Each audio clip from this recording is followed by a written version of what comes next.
नमस्कार दोस्तों, स्वागत है आपका हमारे YouTube channel short hand master with LK में। तो पेश है हम आपके सामने एक उन्हें डिक्टेशन के साथ ओपी शुक्ला से। तो डिक्टेशन नंबर 71, पेज नंबर 76 से 77। डिक्टेशन स्टार्ट होगी 3 सेकंड बाद। माननीय अध्यक्ष महोदय, आदरणीय खाद्य मंत्री जी ने यह कहा कि अगर हम खाद का दाम ना बढ़ाएं तो यह जो 2000 करोड़ रुपया हमको अतिरिक्त देना पड़ रहा है उसको हमें साल भर में नोट छापकर पूरा करना पड़ेगा और इसका असर पूरे देश पर पड़ेगा। मंत्री जी ने यह भी कहा कि खरीद मूल्य तय करते समय इसका ख्याल रखा जाएगा, लेकिन जब आप खरीद मूल्य तय करेंगे तो इसका असर क्या पूरे देश पर नहीं होगा? आप चाहे इधर से भार डालें या उधर से, इसका असर तो गरीब जनता पर ही पड़ने वाला है। अनाज के दाम भी आप बढ़ाएंगे तो भी जनता पर ही उसका बोझ डाला जाएगा। प्रश्न यह है कि किस पर ज़्यादा बोझ डाला जाए।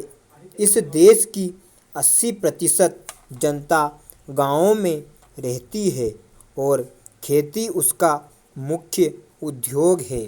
शहर के लोग बरसात में जब आराम से घर में बैठे रहते हैं तो किसान धोती लपेटकर खेत की ओर दौड़ता है। मंत्री जी ने किसानों पर ज़्यादा बोझ डाला है और पूंजीपतियों पर कम।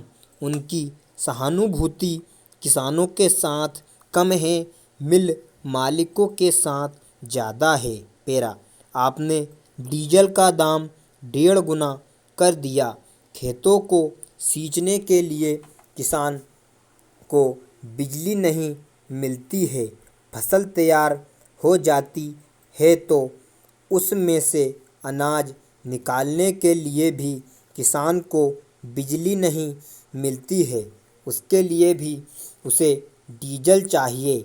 उसके लिए जीवन की जो आवश्यक वस्तुएं हैं, खेती बाड़ी के औजार हैं, उनकी भी कीमतें बढ़ा दी गई है। आप बार बार कहते हैं कि आप सारी चीज़ों पर एक साथ विचार करेंगे, लेकिन आपने एक बार भी इशारा नहीं किया कि आपके मन में क्या है। कैसे आप इस समस्या का समाधान करेंगे, इस पर प्रकाश डालिए। पेरा, श्रीमान, मुझे याद है कि इसी सदन में 4 साल पहले जब खाद का दाम बढ़ाया गया तो हम लोगों ने इसका विरोध किया और किसानों ने आपके गोदामों से खाद नहीं खरीदी और आपके गोदामों में खाद के भंडार भरे रह गए। फलस्वरूप सरकार को 3 महीने के अंदर ही खाद के दाम घटाने पड़े। इसलिए खाद और डीजल के मामले में सरकार को पुनः विचार करना चाहिए। इसके अतिरिक्त आप यह भी देखें कि किसान की खेती में कुल कितने प्रतिशत डीजल की खपत होती है।